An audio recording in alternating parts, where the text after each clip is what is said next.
Evan Barrett joining the podcast. Yes, sir. How you doing? I'm good, man. Thank you so much for joining. This has been a long time in the making. I know. We've been talking about it. I've had to come Yeah. here and clear up the record for when you had Josiah on. Josiah the Ghost Garcia. Yes, sir. He's a freaking nut job. But I want to get into kind of your background, man. I met you at Fulcrum Jiu Jitsu. Great place to train. Anybody in the Castle Rock area or even Douglas County. I know there's some people that come up from like Monument. Castle Rock, Douglas County. Yeah. Parker.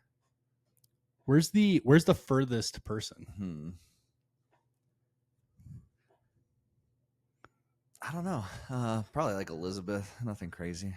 That's still pretty crazy. Yeah. Like 45 minutes. Meanwhile, I'm like 10 minutes away and I struggle to wake up at 6 o'clock in the morning. Yeah, that's fair. I struggle to wake up at 6 in the morning and I have to teach the damn class. So yeah. So we'll start off like, where'd you grow up, man? Where'd you set your roots? yeah. So I grew up in Aurora, Colorado. Lived there most of my life. Moved to Castle Rock like 15 years ago now. Okay. But most of my life was in Aurora. People give Aurora a bad reputation, especially right now. I was about to say, dude. But it was a good place to grow up. I liked it. Yeah. So then, so where'd you go to school and kind of, was it all in Aurora? Yeah. So graduated from Smoky Hill High School in Aurora. Wrestled there. Nothing crazy. I don't know. Yeah. So I know wrestling kind of blends into jiu-jitsu a lot. Oh yeah. But like more than you realize. Yeah. So what kind of led you, when did you go through high school? What year? I graduated in 2004. So 2000 through 2004. Yeah. Okay. So jiu-jitsu, was it a staple here in Colorado at that point or?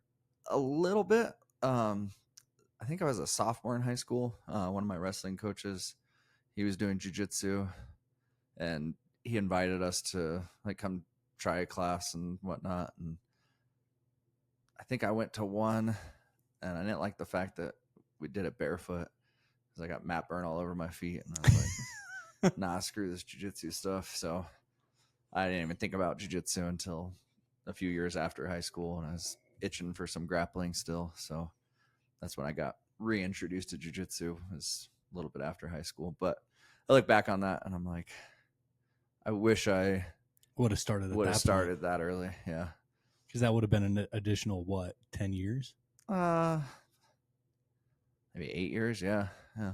That's a long time, dude. That's a long time to refine your skill. Right. Well, you're an awesome instructor now, man. And I say that from a standpoint of going through just military law enforcement, going through a lot of different courses and stuff like that. But the way you simplify the fundamentals of jiu-jitsu and everything else like that really kind of resonated with me. And that's Matt Bach was the one that actually encouraged me to come to Fulcrum. Really? Yeah. I didn't realize that. Yeah. He was like, man, you got to, because I was looking for a gym. I trained in North Carolina for a little bit and then, but I took like 4 years off. Yeah. So I was trying to find a gym that wasn't, I'll just use it like douchey, right? Yeah. Like, you know what I mean? Like very standoffish. And Yeah. Matt assured me, he's like, dude, just come try it out and you're going to love it. And then the second I heard you start to teach some of just the fundamentals course was fantastic. Yeah. It's just kind of getting me back into the mix of it. Right. Cause there's so many different moves and so many different names for these moves. It's hard for somebody without the knowledge of those names to even like grasp where do I start. Right.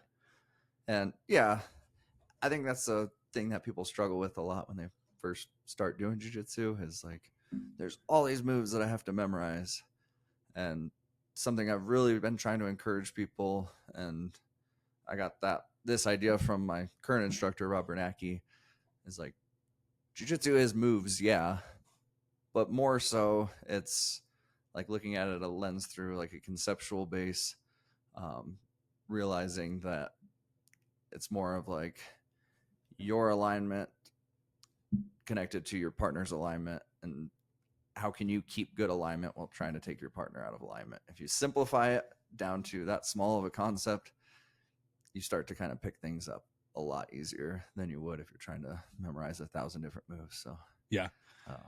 Yeah, I remember the first move I learned was the Umapalata, and I was like, how do I freaking rotate my body? I can't. This isn't natural. So, but yeah, let's go back to your child. We were chatting before this. Yeah. Grew up in the Mormon church, which is kind of strange because the amount of Mormon guests I have on this podcast is starting to. It's a trend. Well, right? It's I don't know if there's just a grouping of them here in Colorado or Castle Rock especially. Yeah. Really? I think so. That's wild, dude. I never knew that. New Utah, Castle Rock.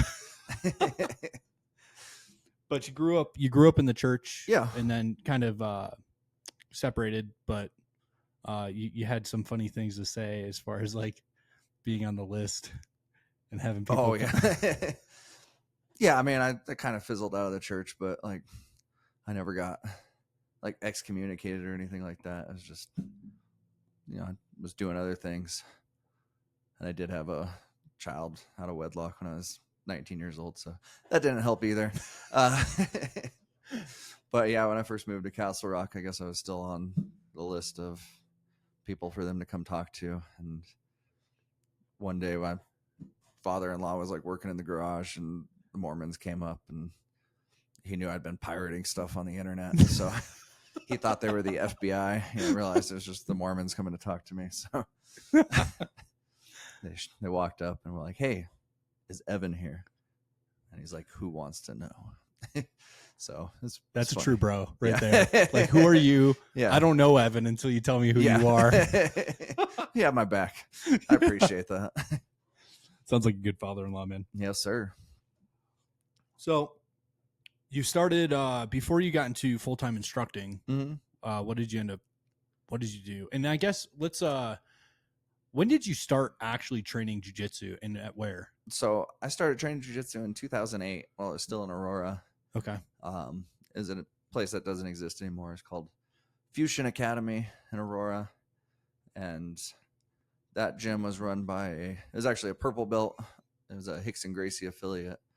And people look at that now and they're like, you're learning from a purple belt? There's tons of black belts, but back in 2008, there was like maybe 5 black belts in Colorado. So, and there wasn't any like that close to my house. And so I just kind of ended up there.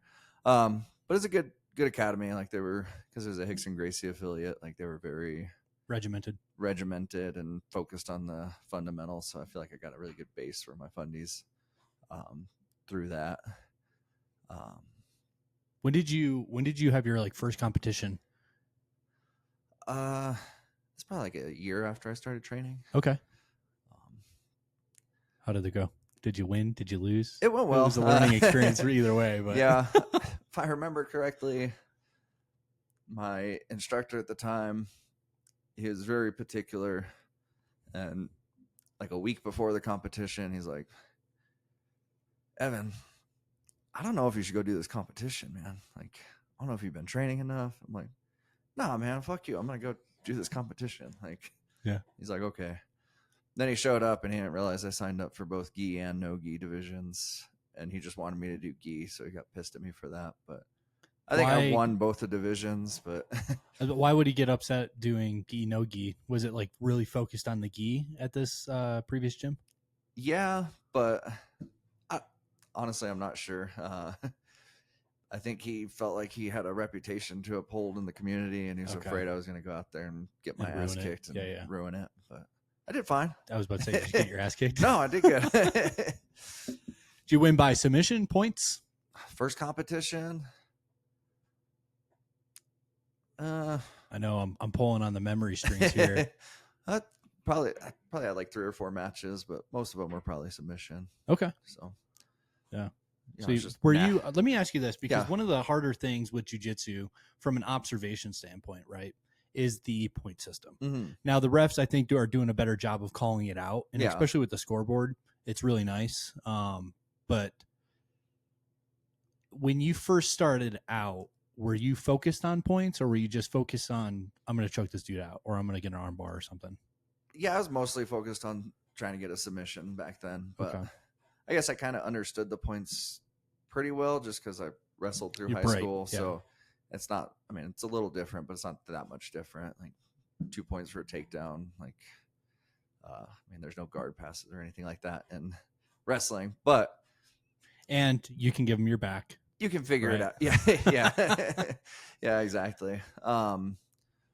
But I did a bunch of IBJJF tournaments. Okay. Which IBJJF, if you're not familiar, is like one of the bigger organizations in jiu-jitsu for competition. And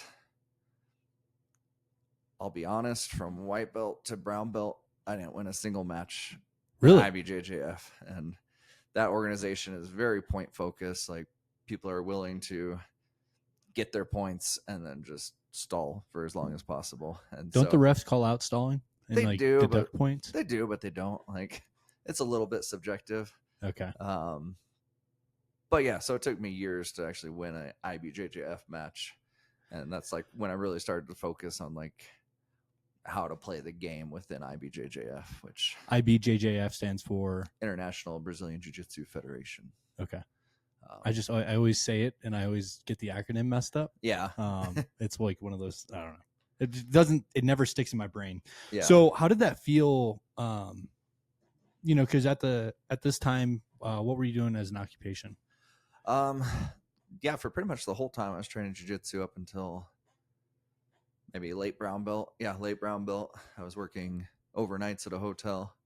I had opportunities to not work overnight, but it kind of worked out. I could work overnight, get some amount of sleep, go pick up my son from school, take him home, train, get another nap in, and then go work overnights again. And so I never wanted to change my schedule. I couldn't really be promoted through the hotel working nights. Right. So I just did that for 11 years straight and just kind of use that as a vehicle, as a means to an end to keep training jiu-jitsu. How'd you have that type of discipline? To stick with it? Yeah, I mean, like, that's a rough schedule, man. And so, like, day in, day out, what was it like? How'd you do it? Well, I'll be honest, like, in high school, like, I was kind of a fuck up. Like, I did not have the best grades. And when I was working at the hotel, I was trying to do college and stuff too, and did a few years of college and just realized, like, I'm not a school person. Like, that's not who I am. Right. Yeah. And when I found jiu-jitsu, like, very early on within the first 6 months, I was like, no, I'm going to do this like as a career at some point. Right. So you had an end goal in sight. Yeah. When you started this journey in jiu-jitsu. And so it got to the point where it's like, either I make this happen or I'm going to be working at this hotel for the rest of my life. So I just kept grinding at it. And hopefully moving to management, going the days, right? Maybe. I don't know. And you guys are lucky. Like, at Fulcrum, we have morning classes, mid-afternoon classes, evening classes. Like, back when I was doing jiu-jitsu, it was evening classes. It was like, one time a day. Yeah. So that was my chance to do it. So yeah, honestly, that is one of the reasons why because I went to a couple different other gyms, and they were good gyms in the local area, but just the accessibility of the classes you guys offered, and then the mixed. I've never done the Muay Thai there, but I've done striking martial arts before, so I like the option of having it there. Yeah, right? Just to spice some things up. And, for sure. Probably because we all get in a funk sometimes where we're like, I'm kind of maybe not you, but like I just get burnt out. I mean, I do too. Like, absolutely. Like, teaching pretty much every day, like, you do get burnt out from it a little bit. But yeah, for sure. So having the end goal in sight, we'll go back. So you were training in Aurora. I want to go to the IBJJF. IBJJF. I said it right. Yeah. I want to go back to that. And you said that from white belt to brown belt, you didn't win a single competition. Yeah. Did that mentally affect you? Like when you're going through that? I mean, a little bit. Like, I did really good in local competitions. Okay. So that at least kind of gave me the boost that I needed. And I think maybe in local competitions, people are a little bit more willing to open up and play a little bit more. Sure. But yeah, like, it got to the point where I was like, fuck, this IBJJF thing is another level. Like, I don't know if I'm gonna be able to do it, but once you figure it out, like there's little intricacies to figure out. Once you figure it out, you start winning more. Okay. Since So you're black belt, I've playing done- other competitions at the same time to keep your morale high. yeah, Right. and it's doing those like traveling for tournaments and stuff like that. Like Yeah. it's expensive, so local tournaments were always a cheap option to get competition. So Yeah.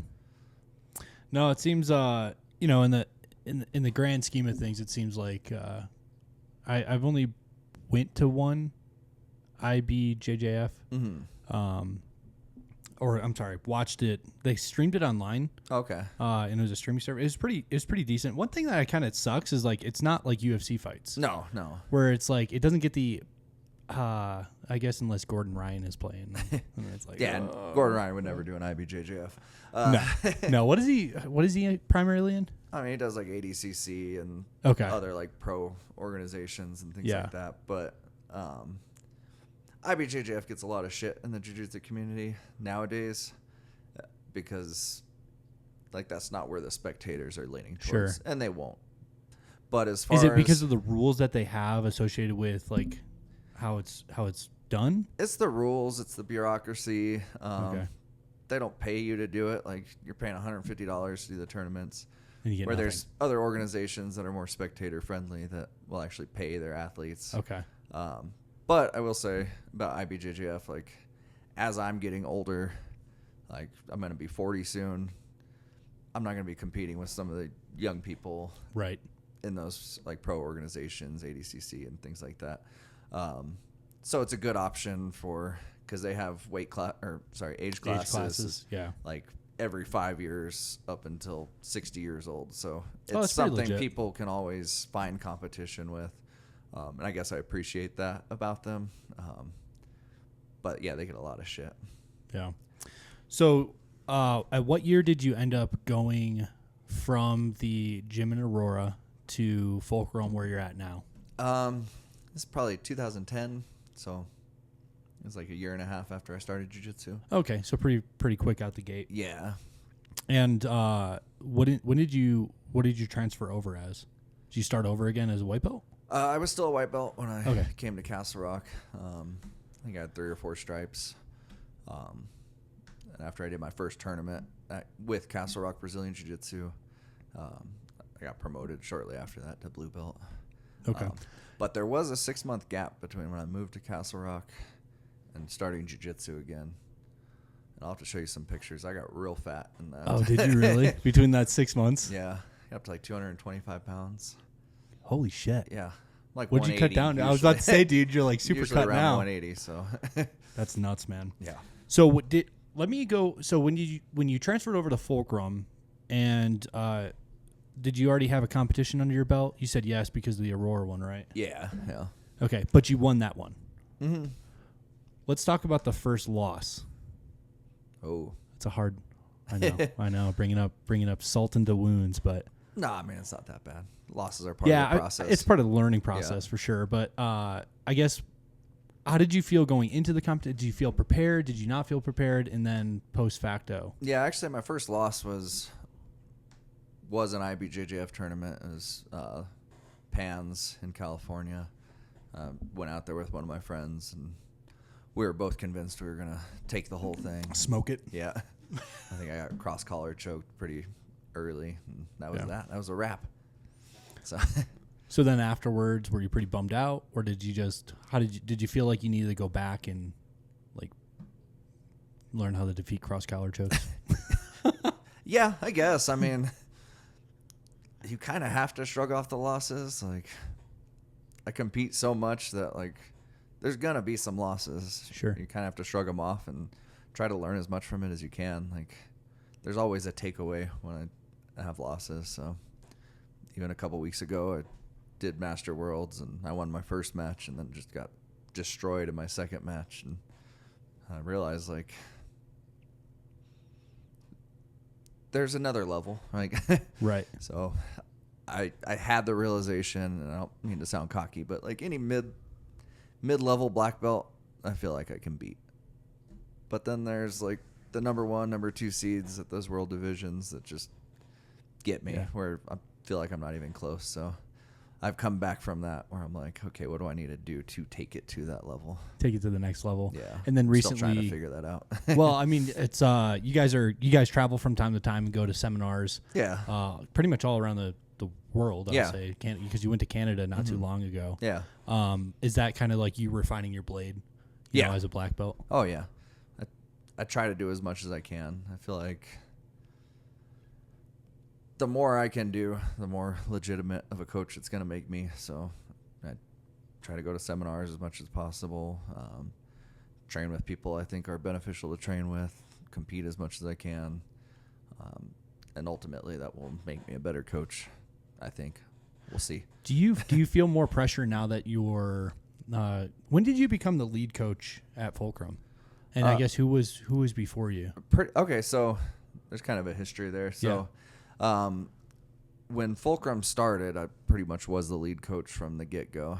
But before it was Fulcrum, that same building we're in was Castle Rock Brazilian Jiu Jitsu.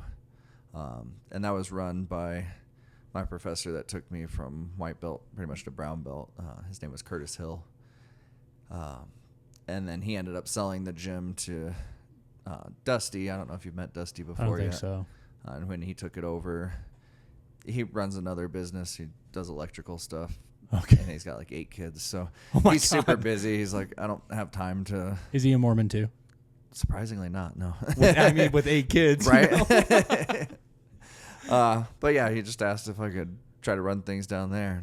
I was working at the hotel at the time, and it was a little bit of a pay cut to get started. But I was like, yeah, this is like the opportunity that I need to start making a career out of this. And I'm like, if it fizzles out in a year or so, like at least I had the opportunity to do this full time. Yeah. So I took it over. When I started at Fulcrum, I think we had like 6 students on the book. And now we're up to like 225 on the books. So counting kids too, man. Yeah. So it's really blown up, and I'm amazed at myself and the people that I work with, like for being able to like grow it to what it's become today. Like when I first started, I was like, I don't know if I can actually make this happen, but we made it happen. So yeah, it's pretty cool. So with training methodologies and stuff like that, when you first started with Fulcrum as kind of the lead coach, what did you pull from as far as teaching people? I know at this time YouTube's kind of taken off, so you're like how-to videos, but like I didn't know what the fuck I was doing. No, like we affiliated with Zenith and Robert Drysdale. Like right away when we started doing Fulcrum, and he had some online material, curriculum and stuff that he shared with his affiliates. So I used a lot of that stuff. And then recently, I discovered Rob Bernacki. He's not super well known in the jiu-jitsu community, but in my opinion, one of the best coaches out there. Right. His gym is in Canada on Vancouver Island. So is that the one that you went to recently? Yeah.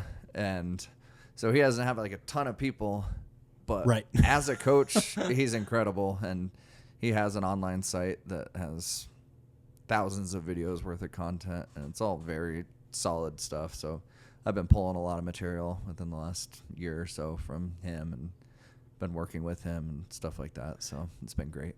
Yeah, one of the things more recently that I've noticed is the games, right? So I my son goes there. Both of my sons go there, and I was a little jealous. One, I still think we should play dodgeball at the end of our match, but neither here nor there. Do dodgeball Fridays. Exactly. Next time you come. There you go. But watching the little rollers and big rollers play games to learn fundamentals. Now being incorporated, and it's kind of silly because they're grown adults, but everybody's a child at heart. Yeah, right? Absolutely. So I remember going to I think one of the fundamentals with Monica, and I had a precursor to this because she's like, we're gonna avoid the feet, pretend the feet have lasers. Yeah, and, so I knew it was coming. Right. So the entire time I'm sitting there making laser noises with my feet. Right. So it's making it fun and light, but still. Like the amount of information that my brain is holding on to from just having fun is so much different than for if you were to say like, oh yeah, it's important to keep your feet as frames and let's focus on using that. Right. Yeah. And it's more than just fun games too. Like the game itself is meant for more than just like, oh, it's a fun game that's going to kind of teach you jiu-jitsu. Things like passing guard, it's such a chaotic position. Like it's such a chaotic thing to do is pass guard. So I could teach you a bunch of different guard passes. I'm going to tell you, you're going to do this step and this step and this step. All right, now go do it on a live resisting opponent. Right. It's never going to work the way that you thought it was going to work. Right. But if we can gamify it and kind of get a ton of reps practicing with kind of certain constraints, you get to keep practicing over and over and over again. It's like drilling in a live setting, which is going to be a lot more effective to learning technique than just drilling something on a non-resisting partner over and over again. So I think it's super effective for helping you learn quicker. And did you learn that from this guy up in Canada? Oh, yeah. He's all about the games. Yeah. I want to, so did you, and this is one of the conversations I have with Jeff Pearson a lot. Mm-hmm. Do you think you can take a grizzly bear in a fight? Maybe like a baby grizzly bear. Did you see the video? You see the videos where it's like duck the punch, yeah. take the back, choke it out. Yeah. I'm not, what's his name? I'm not Khabib. I don't think I can take a grizzly bear. You're not Khabib? Yeah. Doesn't he have a pet? I think he has a pet grizzly bear, doesn't he? I don't know. I've seen some things where he's like a kid wrestling bears. And I'm like, that's insane. Yeah, some next level stuff, man. So talking about jiu-jitsu and then the application of like UFC and other professions, like I said before, I'm in law enforcement. So there's been such a shift, man. So when I started in law enforcement, the military law enforcement, I started in 2014, started civilian law enforcement in 2016. And it was very Krav focused, right? So like violence of the action or whatever they call it, like, and it was like, oh, just punch them in the face, or oh, they're not giving you their arm, punch them in the arm. And it was just, to me at the time, it was like that works in the military setting, right? Like, oh yeah, I'm fighting for somebody, and I need to brutally hurt them because I'm fighting, right? And it's warfare wherever we're at, right? But early on in my career, I realized every fight I got into ended up on the ground. Yeah. Foot chase. Guy jumps out of a stolen vehicle. I tackle him. It ends up on the ground. Right. Every single time. So this is one of those things where I started the department that I worked for in North Carolina, partnered with GST, the Gracie Survival Tactic thing. Yeah. And so they offered a free hour every week that you can go to the gym. So I was like, this seems like a good option. Yeah. It wasn't mandated, but it was like, if you want to go and you're fighting a lot of people, go do it. Yeah, why would you not? Yeah, any training I can get, I'll take. And then I immediately saw the results of being more confident on the ground. Because beforehand, if I'm chasing after somebody and I know they're going to end up on the ground, I'm like, I would run behind them because I was at the time 140, 145. I was tiny. Yeah. So they would run and I would just keep running. Even though I could tackle them, speed up and tackle them, I would just keep running. Right. Because the longer they run, the tired they are. Right. The more tired they are, right? And then I get them on the ground, I don't have to fight as much. Yeah. To where I started training some fundamental jiu-jitsu, and it was like night and day. Oh, I didn't have to punch them when they were hiding their hands. You could choke in North Carolina, but we never did because of the... Right. That's probably changed since then, I would imagine. Yeah, it's probably. I think a law was passed where they prohibit that, but we could talk about that as far as the actual application of it, just from a standpoint of jiu-jitsu. Yeah. But so and then I feel like when the UFC started, like early days, great. That's kind of where Gracie got his name, especially because he was so much smaller. And I feel somebody, I think it was Bernardo that told me this, like jiu-jitsu doesn't break the odds, but it bends the odds. Yeah. Right. So previously, if you're 20 pounds heavier than I am, odds are you're going to favor, you're going to win. Yeah. Right. But as you develop your skill in jiu-jitsu, it bends the odds back towards you. Yeah. So over your course of kind of doing jiu-jitsu, have you seen more broad application in this stuff? I would say like in the UFC, and I guess that's like kind of the only other fight thing, right? I mean, not necessarily. Like, I think UFC's changed a lot since like Royce Gracie the early won days. the whole thing. It's changed a ton, and I'd say jiu-jitsu's. I wouldn't say jiu-jitsu's not effective anymore, but like everybody who's training MMA knows some jiu-jitsu, so it kind of does get neutralized a little bit. Sure. And then the rule set with MMA, like if there's not enough action on the ground, they'll stand them up. I know. So it doesn't really favor ground fighting like anymore. A strict grappler anymore. Yeah. Which is fine. It's a completely different sport. Like when MMA first started, they were mixing different martial arts and seeing which one would be the victor. Yeah. But now it's like MMA training is a different martial art altogether. So sure. So, but have you seen, I guess, as a civilian, have you seen from an outside perspective more law enforcement agencies utilizing jiu-jitsu techniques? Oh, for sure. Yeah. I mean, I feel like it's only getting bigger too. Like that's one of the most popular things, I think, especially with the Gracie survival tactics. Like, yeah. And that it's a watered down, like it's a lot of it focuses on like guns, right? Because when we're rolling together, right, we don't have to worry. I don't have to worry about a gun. Yeah. And it's so weird to me how many techniques change the second you add a holster. And it's like, because most people that are going to fight you aren't even going to think about killing you. They just want to get away. Yeah. Right. They want to get up and run. Every now and then you'll come across a motivated individual, right? That's like, I'm going to kill you. Yeah. And then I'm going to get away. And, but the entire time you have to be thinking about, I have this gun on my hip. It's mine, but are they going to take it? Right. So it's like simple. Have you ever had to deal with that? There's one time a guy ended up mounting like on top of me. And, is this was in North Carolina. Jiu-jitsu? No, this is, oh God, when was this? This is 2017.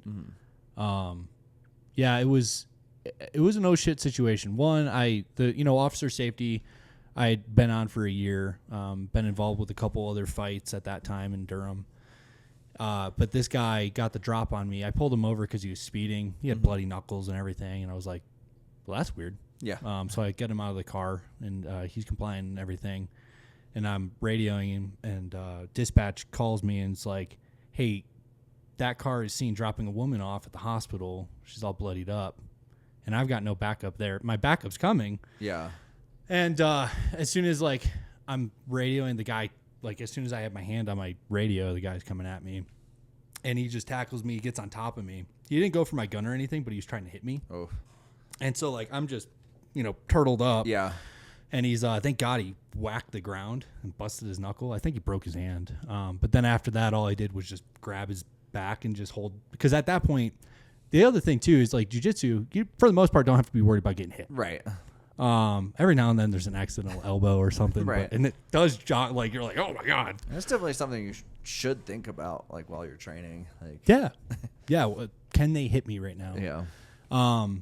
But yeah, so I just ended up lacing, like grabbing his back and holding myself as close as I could to him. And then at that point, he threw off, like it wasn't like a pretty sweep, right? But he went up, he kind of, his frame or his base went up, so then I just rolled him. And then I was able to get into his guard and work my way out of that. Yeah. I did resort to, I'm going to hurt you. He actually like, put you in a closed guard? Yeah. Wow. Well, it was it wasn't closed. I mean, the guy, I think instinctually, legs will close, right? Right.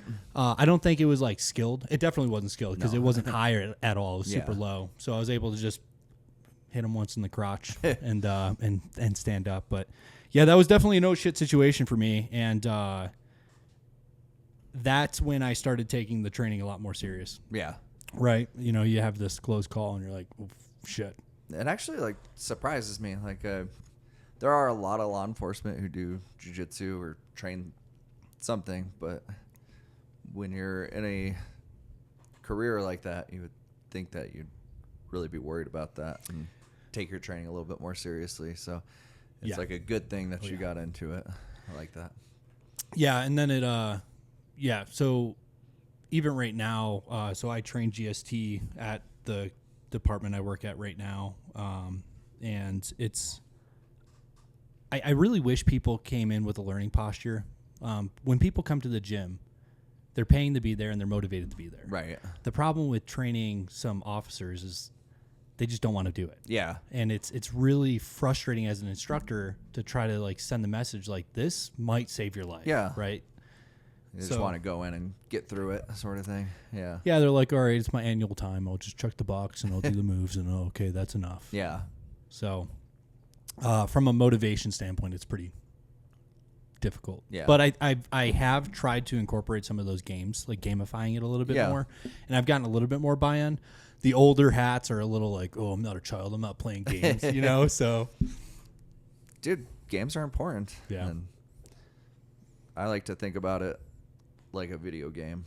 Like for guard passing, for example, like if you're trying to get good at passing somebody's guard, like if you think about like Mario, like an old Mario game or whatever, if you're like getting through the level and then you get to a really hard part of the level and you die, would you like to start at the very beginning of the level, or would you like to practice at that part that you died over and over and over again? And that's kind of how I think of the games. It's like when we just slap hands and start rolling, it's like trying to do that the whole level all over again, and then maybe you'll make it back to that hard part and you'll probably get submitted. But you can keep practicing from that part you died over and over again, and then so when you do go and do the whole level again, like you'll just breeze through it. Yeah. That's kind of how I think of the games. It's like taking that hard part and just forcing you to try it over and over and over again until you are really good at it, right? Yeah. I think one of the more important parts of and this kind of goes back to the stalling technique, right? Mm-hmm. Is the idea when I'm training officers is like you move when they're ready for you to move. Yeah. Right. So get them in a position where they're working a lot harder than you are, and then just let them cook. Yeah.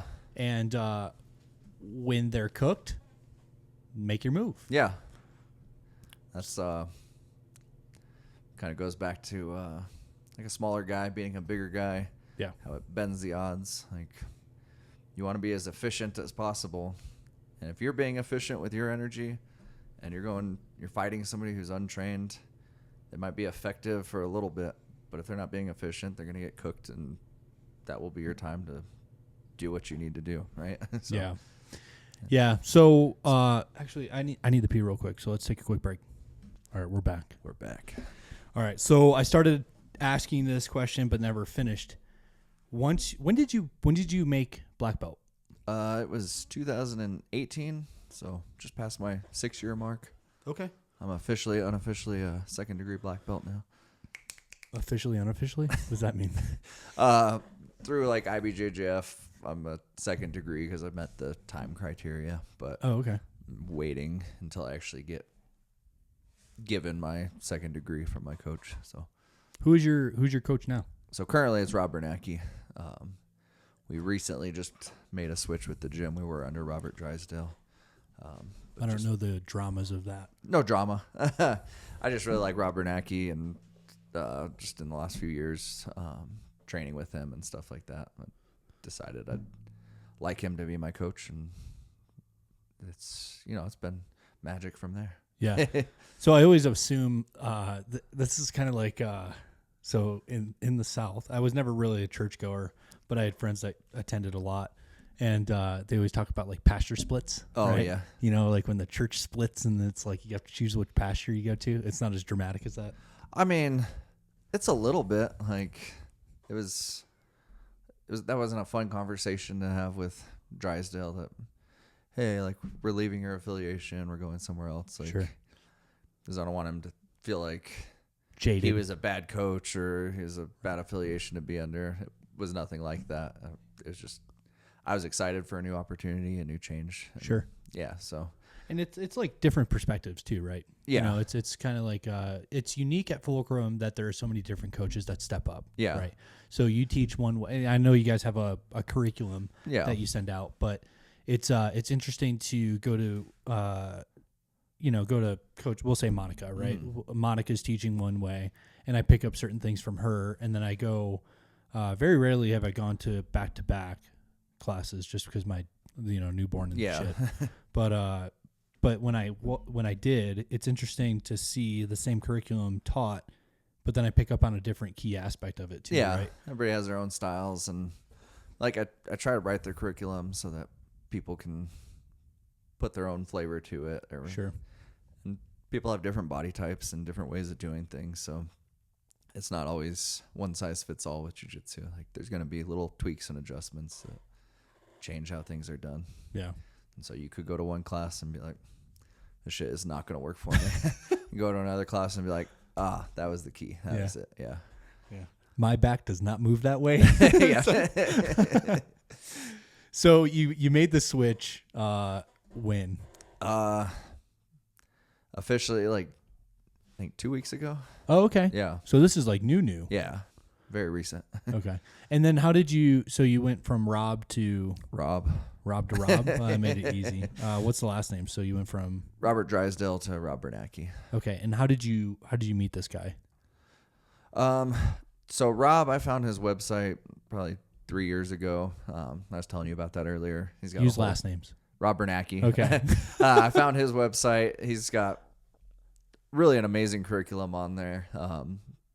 The conceptual portion of that, like when I first watched through that, like it instantly changed how I view jiu-jitsu, and really, like, not to like be dramatic, but I was at least 25% better after watching through that conceptual stuff of his. And so that really clicked with me.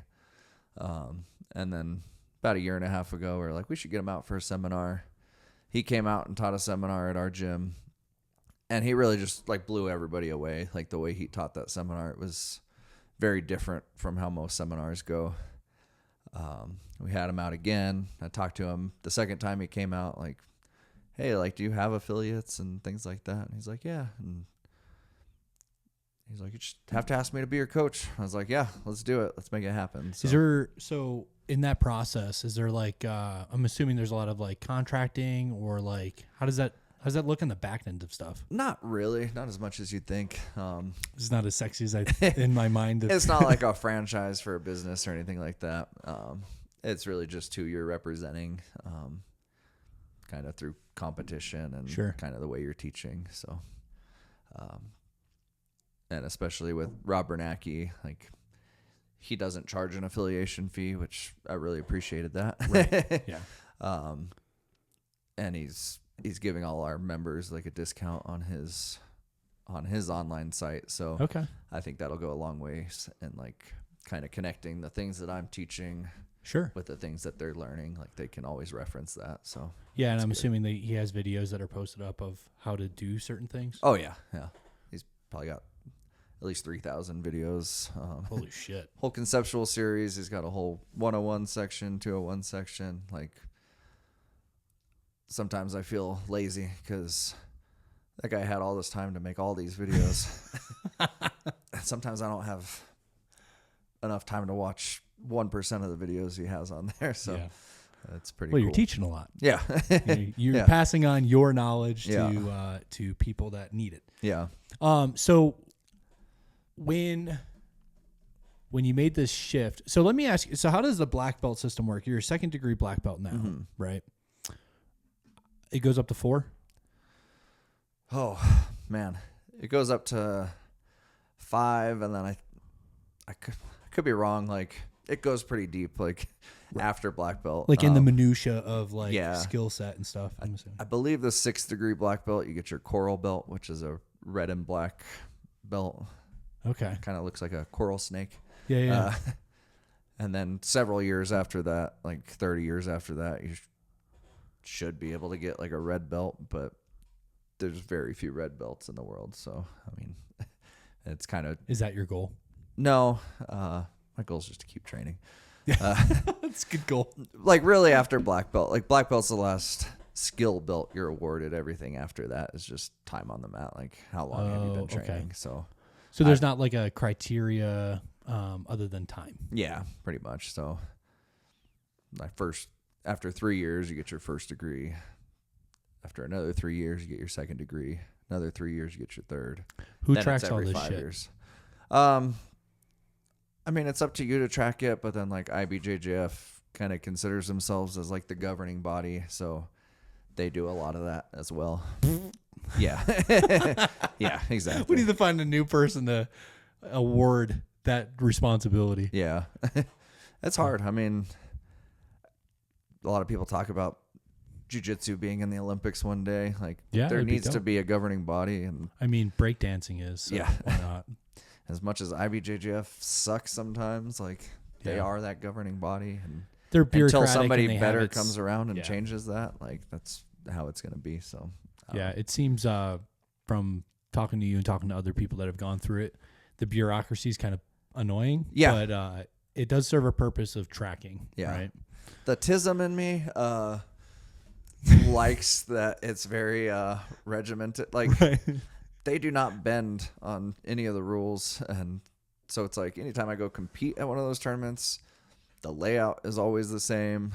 The process of check your gi, you go through the scale, like you wait in the bullpen, somebody calls you over. That process is always the same. So I've done enough IBJJF tournaments that, like, doesn't matter what city I'm in, it's a different building, like, it all kind of starts to look the same, and so you get comfortable with the process. Like, you're not throwing any curveballs or anything like that. So let me ask you this. So jiu-jitsu is broken down into gi and no gi. Yeah. Right. It started with gi, right? It started in Brazil, right? Yeah. Or was it a Japanese art? Well, I mean, we could go through the whole history of it, but yeah, let's go through it. Let's go. Yeah, why not? I mean, you probably know it, right? If you might have to fact check me on some things, like I somewhat know my history, but like, it's derived from judo, right? Okay. So I guess the story goes, there was in a land far, far away. I can't think of the name, but there was a judo master that went to Brazil and started teaching people in Brazil, like in particular the Gracies, judo. And as they were training, it kind of formed into what looks like jiu-jitsu today. And some people will say, like, the Gracies took that judo and tweaked some things and turned it more into a ground art. I've heard another idea on that where it's like kind of the infrastructure of Brazil. They're training in smaller buildings. They don't have room to be throwing each other around. So hip throws and stuff. Yeah, it naturally kind of turned into more of a ground art than throws and things like that. So, and then skip ahead to 1993 and the UFC. Like, oh yeah, making it world Royce famous. Gracie winning the UFC and kind of made it more well known kind of throughout the world, especially America. And it's just kind of snowballed from there and turned into the monster that it is today. Yeah. So judo's traces its roots back to Japan, though, right? Yeah. Judo can be traced back to Japanese jiu-jitsu. So okay, Japanese jiu-jitsu turned into judo, turned into Brazilian jiu-jitsu. And the legacy continues. What's next? American jiu-jitsu? Barrett jiu-jitsu. So going with the gi, no gi, right? Mm-hmm. So when was no gi, I guess, kind of brought into the table? I mean, it's always been a thing. I think just with like Brazilian jiu-jitsu, it was kind of more favored. They called no-gi something else. Something other than no-gi. Yeah, I forgot what they were calling it back then. Please tell me it was naked jiu-jitsu. I wish it was. I wish I could tell you that. Get the oil. Yeah, I can't think of what they were calling it back then. But I mean, they've always kind of been hand in hand. Parallel. But yeah. I think the Brazilians have kind of favored the gi. Okay. Mostly, and I couldn't tell you why, but yeah. So, say you have a jiu-jitsu practitioner that progresses in gi all the way up to black belt, never played, not even one day in no gi. What is their competency level in no gi? I think it's probably surprisingly good. Like, It's really not that much different, and kind of something I've been thinking about lately is like a lot of the games we do in class, like it's kind of constraint based games. So people have certain constraints placed on them. So if you're training in a gi, there is a constraint. You're having to deal with people grabbing your sleeves, grabbing your collars, things like that. So you take that gi off. Well, now there's not that constraint anymore. So maybe you would be a little bit more competent than you would think.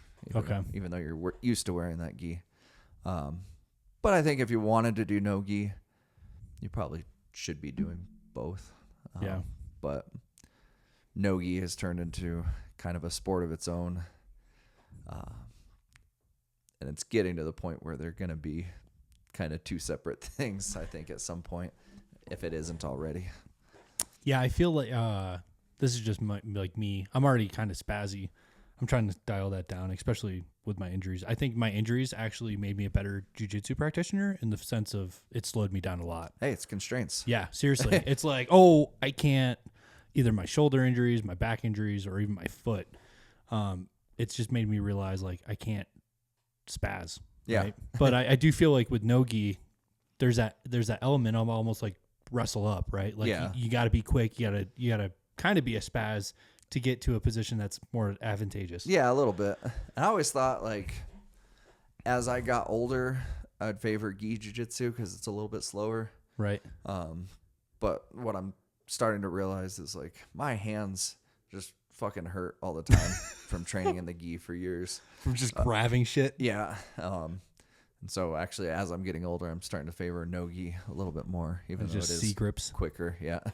I don't have to get my hands twisted up in people's collars. Yeah. I saw I think it's Bullshitsu. Oh, I follow him on Instagram or something like that. Bullshito or something like that. But he showed one. It's like if somebody grabs your collar, be a dirtbag, twist your collar, and then just run around in circles until they have to tap. I've seen it. That shit works. It's worked in competition. Yeah. Yeah. It's yeah. I do, especially because I bite my nails a lot. I don't have. So anytime I like put pressure on my nail bed, it just destroys the tips of my fingers. Yeah. It sucks.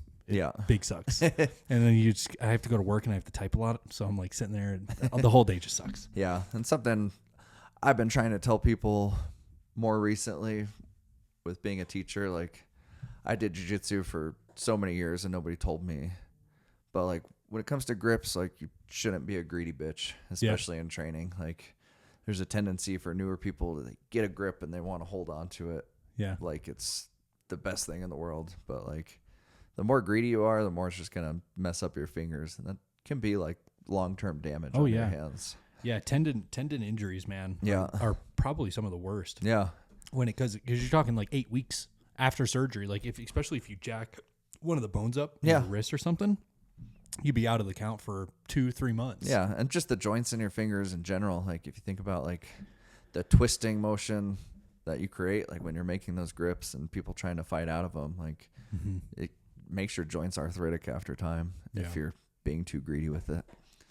So we talked about the difference between gi and naked jiu-jitsu or no gi. No gi. no gi. And so the applications between those two, but then we'll get into now that you're a black belt. You put on your black belt, you said in 2016? 2018. 6 years. So 2018, what was the first competition you did as a black belt? It's an actual interesting question. So my first black belt competition was a fight to win pro match. It was against a guy named Justin Downing, who I actually just had a match with last Sunday.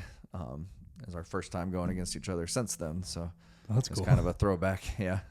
And yeah, he was tough. I think that was my first fight to win pro match that ended in a decision for me. So like it went the distance, and I think I won it maybe by a split decision or something like that. But so walk me through pre-match.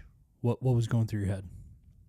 I think it was a lot of like, oh shit, that's my first black belt match. I'm I mean, it's been 6 years. I don't completely remember, but Yeah.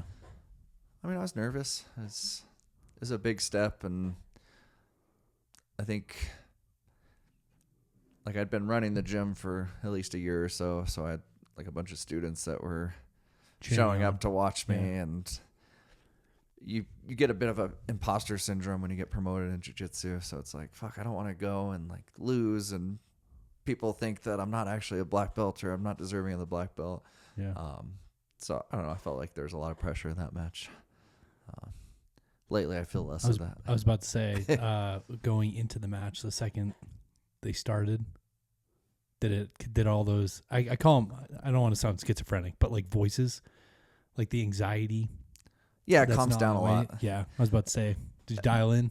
Yeah. And dude, I compete a lot, and you'd think like I wouldn't get nervous anymore, but like I get nervous every fucking competition. But like as soon as we slap hands, I get on the mat, slap hands, like I'm just doing jiu-jitsu. I just do what I do every day, and that goes away until I'm waiting for the next match.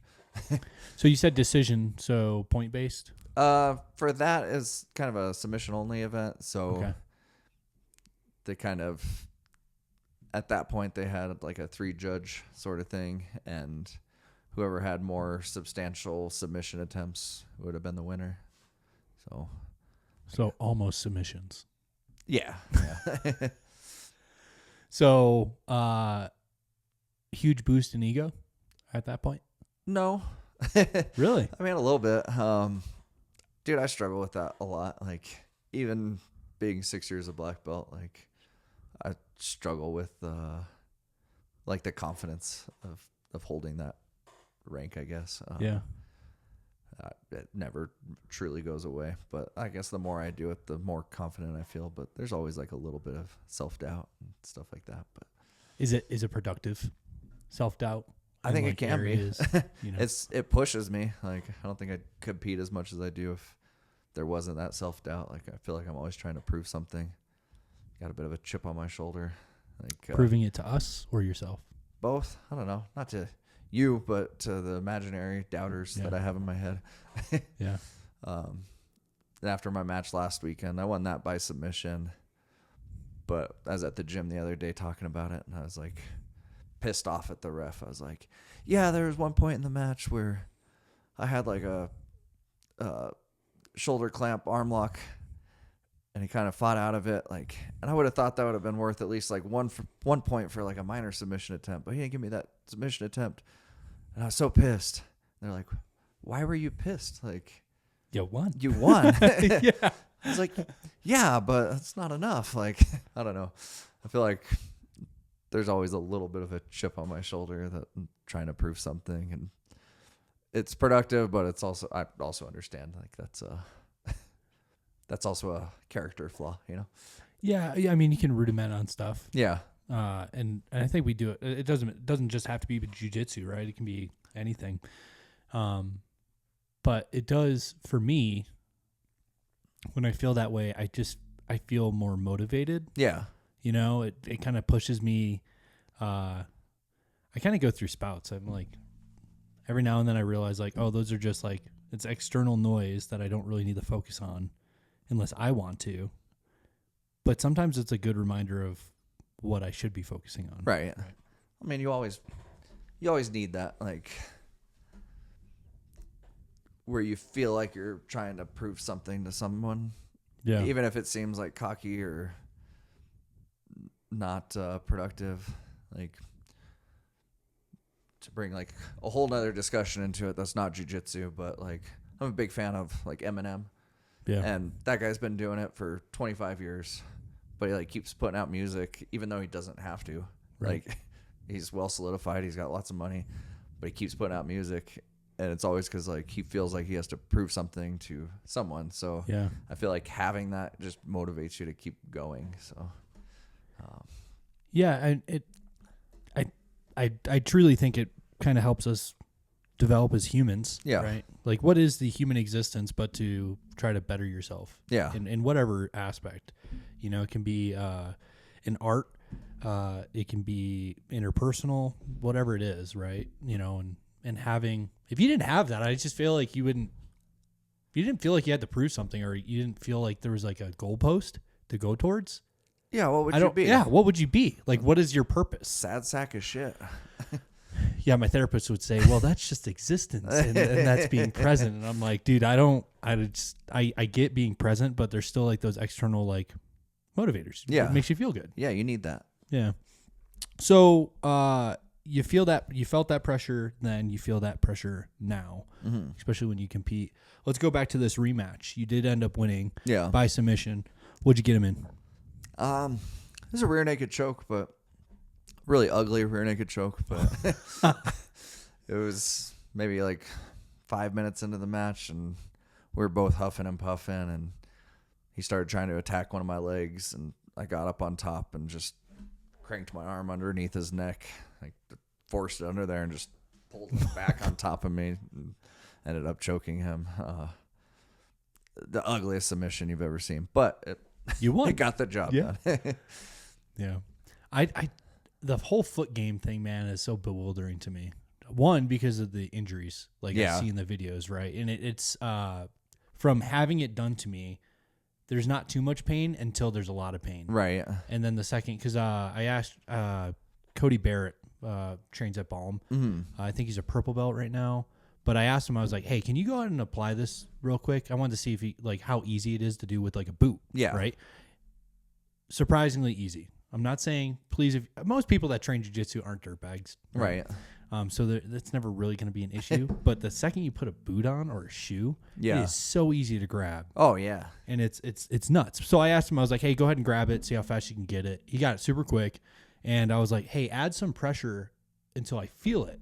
And I felt nothing until I felt like my kneecap was about to explode. Yeah. So that's kind of what freaks me out about the whole thing. Yeah. I think it's one of those things you need to really start to understand the positions of the leg game, and just have training partners that you can trust won't crank anything on you. And that goes beyond the leg game. Like, you wouldn't want somebody cranking an arm bar on you or anything like that. But I think what happens a lot is people don't start diving into leg locks until like a little bit later into their journey. And it's almost like being a white belt again once you start playing with them again. And so people get excited and they're like, oh, I got a heel hook. Yeah. Next thing you know. But there's ways to train it that's completely safe as long as it's with people that you trust. And I feel like my leg game was non-existent until maybe a year or two ago, and just kind of refining it and playing around with people that I know aren't going to try to rip my shit off. So yeah. Or it's not even what scares me is if I get it and they don't know I have it and they do something. Yeah. And then it fucking breaks to roll them out the wrong way. Exactly. Yeah. And I think that's where understanding it makes a lot of sense, because you could have it locked in, and like this happens to me a lot. Like, I'll lock in a heel hook, but then I won't move. Like, I'll just hold it there for a second. And then if I start to feel like they're rolling into the pressure, let it go. I'm just going to let it go. Yeah. like, I don't want to hurt anybody. Yeah, it's not worth it. It's not worth it in the gym, right? You want to, that's the nice thing about jiu-jitsu, man, is it's a individual sport, but there's such a team mentality with it. Every gym you go to, most gyms you go to outside of those douchebag ones. There's such a like a family environment. Yeah. And I want to go to this kind of as a transition to kind of the culture you guys have fostered at Fulcrum. Yeah. Because it's something I have literally never experienced at a martial arts gym, at a gym, like a workout gym. Yeah. We get that a lot. Or almost like, dude, honestly, like it's almost parallel to like a church. And it's not religious or anything. You guys are not affiliated with any religion. I just mean in the community sense of like the amount of friends I have developed. Yeah. In that space. Well, and like as a leader of that gym, like I'd like you to think of me as like a religious figure. Bow to your sensei. No, I think we have like a very specific idea of the culture that we want there, and we don't generally have to like throw anybody out for being a dickhead. Right. But what I do find is like the dickheads that do come there, like realize pretty quickly like they don't fit in with the culture that we're trying to foster, and they find their way out. When did you start? I guess when did you have this realization that like, okay, this is the bedrock of the gym I'm going to build, and did you come up with an ethos, or like what was it? Not necessarily. I think you're telling me this shit all just happened by serendipity. No, I just try to be like true to who I am, and I think I've had like somebody. Okay, so you can leave name if you want to talk about. I won't say any names. We'll leave names out of this. There is an MMA fighter that I know, and like early on, he's like, "Yeah, I wouldn't want to train under you. Like, you're kind of a nice guy." Like, and I was like, "All right, well, fuck you." But like with that being said, like I can lean into that and just try to be true Authentic. to who I am and be authentic to who I am, and I think it just kind of works out naturally. Like if that's who I am, that's the culture that's going to naturally develop in the gym.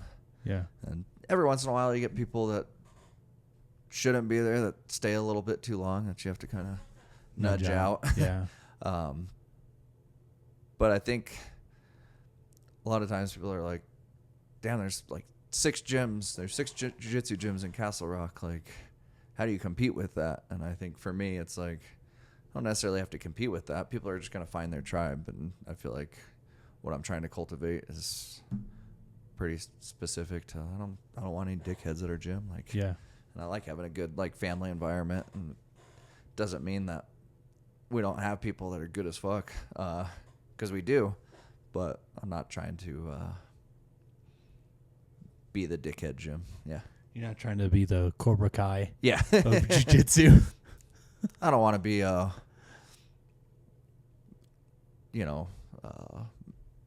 Miyagi either. Yeah. Yeah. Try to find that middle ground. Yeah. Yeah, it's a good middle ground, man. And it, if you didn't plan on doing it, being the authentic you cultivated that, and I think it's beautiful in that own regard of like I said, man, the amount of people like Will Furr, perfect example. I was like, dude, you have to come check this out. Yeah. I was like, you're gonna love the people there. Liam's gonna love it, and I'm trying to get him to come. Yeah. Like get into it. He's a little busy. Yeah. But slowly but surely, I'm sure he'll find his way in eventually. Oh yeah, he will. It happens. I'm gonna ask him out on a date. Be like, bro, let's go watch a movie, and then we're just gonna show Go up. to jiu-jitsu. Yeah. So it's but it from an outsider's perspective of like leadership development is huge for me. From the Air Force and then into law enforcement, I've gone to plenty of leadership courses. Eventually, I'll promote in the law enforcement agency, but I've had the privilege of being an NCO in the Air Force, so I'm always probably too analytical about this shit because most of the time people are like, I don't know, this shit just happened. It fucking fell out of the air. But I look at it from leadership perspectives, right? And I'm like, I'm going to pull that a little bit. I'm going to put that in my bag for my own personal gain from an operation standpoint. Yeah. And you're doing a lot of shit right. And it's phenomenal to see. It's amazing to just see the culture continue to grow in a beautiful way. And I think it shows through the membership base, right? Yeah. And the amount of people that are flocking to that gym. Right. Future of the gym. Castle Rock's developing super fast. You get that brand new apartment complex behind you and shit like that. Are you guys holding your ground? Like, do you guys own the property? How does that all work? We don't own the property, but we just got that upstairs space like 3 years ago. Okay. And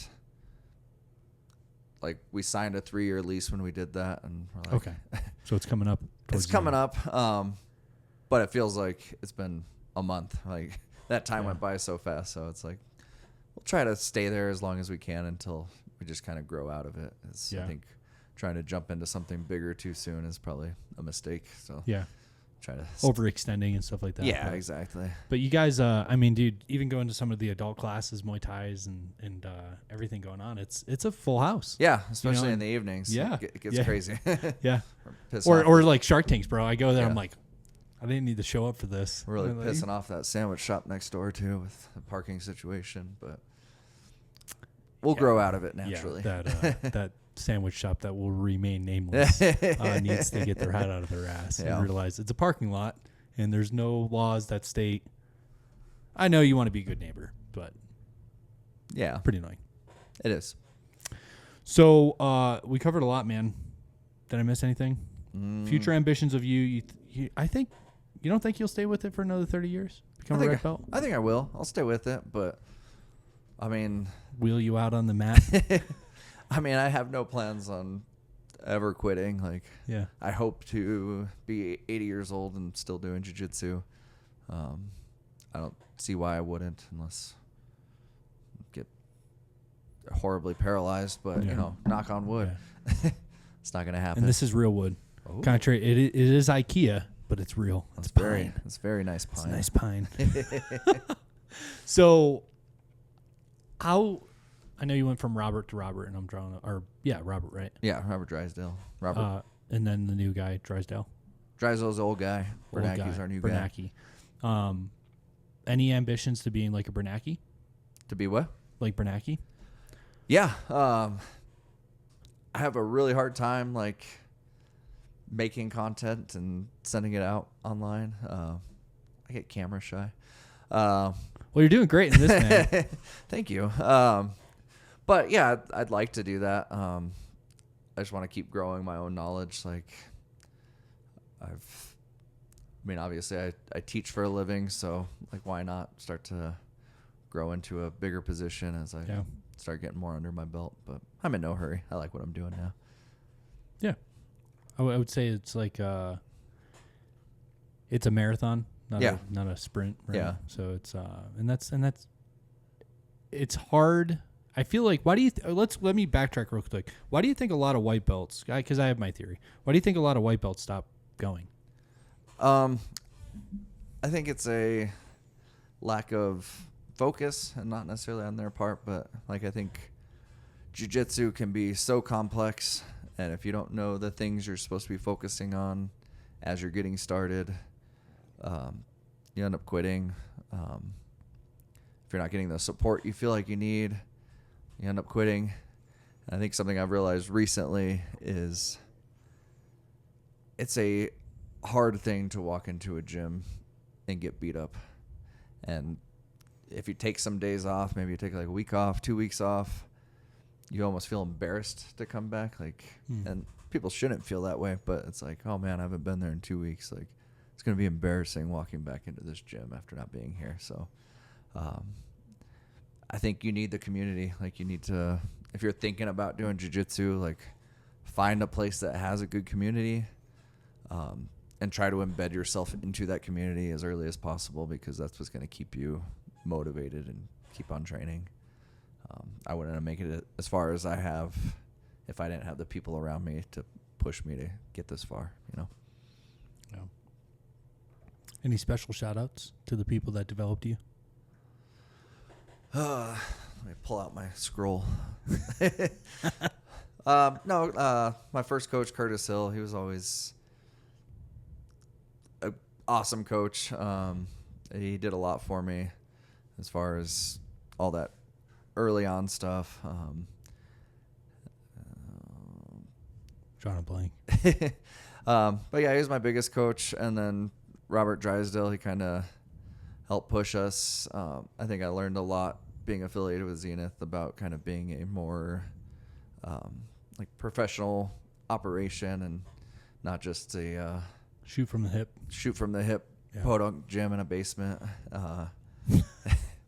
And that's how we started. I don't know if you know that. Oh yeah, no, the basement, and it's like Fight Club because you have to go down those stairs. Yeah, right, and it's that door to the left. Yeah, it's very much Fight Club vibes. Yeah, but. So I think through Drysdale and Zenith, we kind of figured out how to be a little bit more professional and have like a real gym. And then I think I can attribute Rob Bernanke for helping me kind of refine some of my conceptual knowledge on things and helping me grow into the future wherever that brings me from here. And then just all the people I work with. I give myself all the credit, but like people like Monica, she does all the hard work at the gym with very little of the credit, and so she should probably get a lot more credit than she actually is given most like of the time. business side of the operation. Yeah. So, and then Josiah, he's a hell of a competitor, but over the last few years, him helping out coaching and stuff like that, he was a character on your podcast, but oh my God, as a person, Josiah's such a good guy, and it's been really fun to see him like grow into the person that he is now. So he's only gonna get better. You know, I wish he would come. Is he still training from time or teaching from time to time? Yeah, he actually we actually just rehired him for teaching like last week. I was about to say uncancel Josiah. Yeah. At the end of this. Yeah. So he's back. He's Good. teaching again. So yeah, dude, he was so great with the kids, man, and truly, that's kind of what got Ezra so dialed in. You know, is between him and Monica, kind of teaching Ezra the point system, because Ezra's such a he's not a pacifist, but he doesn't want to hurt people, right? So like gamifying it and focusing on the points truly got him kind of dialed in, and I'm excited for his next competition. Yeah. So and he's a little killer, man. Like, how old is he?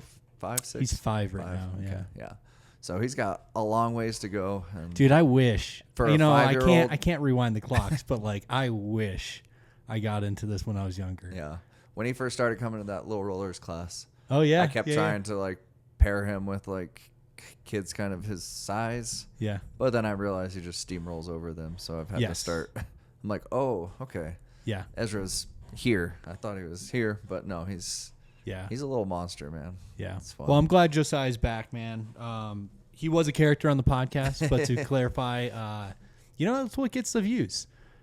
What's Unfortunately, it's what gets the views. These people characterize and stuff like that. And then truly, his, you know, it's.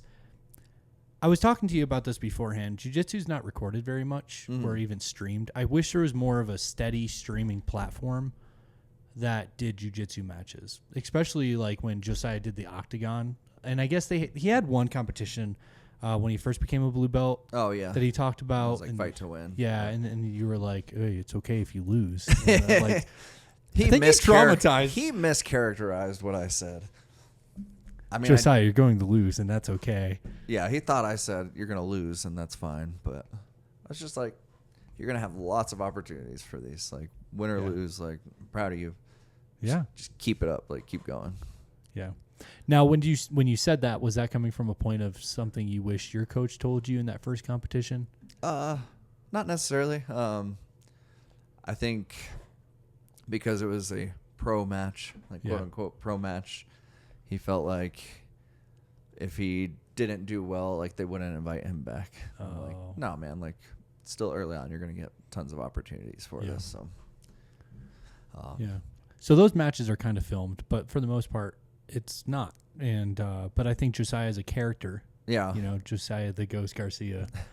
But more and more, especially like the no-gi scene's growing, and there's places like Flow Grappling, which it's a subscription service, which kind of sucks. But like, there's a ton of content, and a lot of isn't that the stuff that you have to sign up for competitions? That tracks your wins and losses and shit. That's like Smooth Comp, but like that's Flow Grappling.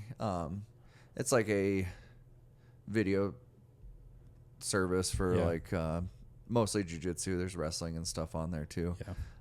But they have a ton of content, and a lot of it is like commentated and stuff like that. But there's that cost barrier that kind of prevents it from maybe growing into more mainstream. Like people who do jiu-jitsu are going to be the ones who are signing up for that. But it'd be nice if it was like it'll probably never be on. Well, it might be on ESPN, but it would be nice even if it was like a YouTube channel that was free to watch with commercials and shit. Well, and then like a month ago with ADCC and the Craig Jones Invitational, like that Craig Jones Invitational was streamed completely for free on YouTube, and I think that was really big for jiu-jitsu. Like, they weren't making any money having people watch that, but I think they had close to like 1 million people streaming that. Sure. So like that's a step for sure. Yeah, and I think you know, going back to Josiah being a character, having those characters, right? Yeah. Like you said before your match, you had like WWE wrestlers. Oh yeah, this last weekend, it was a promotion called Mat Wars. It's the second show that they've put on, and they had 2 pro wrestling showcases, just kind of thrown into the card, and it was fun. Like we're sitting there watching it, and they got off of the mat and started hitting each other with chairs. They got out into the crowd, and like it was wild. Like Yeah. I've never been a huge fan of pro wrestling or never even seen an event, but like being there watching that, like it was a ton of fun. And after I won my match, like I was part of like my post-fight interview, I was like, I was a little hesitant to do this because there was the pro wrestling on here. I thought it'd be stupid, but like it was one of the funner, Did it amp? I was more about to fun say, events. Did it amp the people up? Yeah, absolutely. That was Yeah. a really fun event. So I hope they do more, and I hope to do more of their stuff, even Yeah. though it's like it's a smaller event and they're just starting out, but like I'll compete anywhere. And Yeah. how fun that show was, like I'd definitely do that again. Yeah. Well, right on, man. Hey, so I just actually got some merch. Oh, An SNE podcast hat. So I don't know what brand it is. I'm not affiliated with them, but I want to give this to you as a thank you for coming on the well, show. thank you. Absolutely, man. Should have brought you You don't- something. No, it's fine. Just let me win one roll. All right, next week. But there has to be an audience. Yeah, And yeah. it's got to be like, oh, no.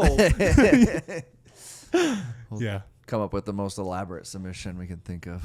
Oh, yeah. We'll choreograph it like the WWE. Oh, hell yeah. Yeah. I'll be like, I'll jump off the wall, and then I'll take you back. Oh, dude, it'd be wild. I'm down. Let's do it. All right, man. Well, thanks again for coming on. Thanks for having me. Yeah. It's fun. If you want your shit recorded, your next fight, let me know, man. Okay. I'll come out. I'll bring out some of my shit if they'll let me. I don't know if I need like a media pass. It I don't know depends how on- that works. Depends on the organization. We'll see. Yeah, we'll figure it out. Yeah. I'll do it for free. It'll be cool. Hell yeah. I'm down. All right. Bye, guys. Bye-bye.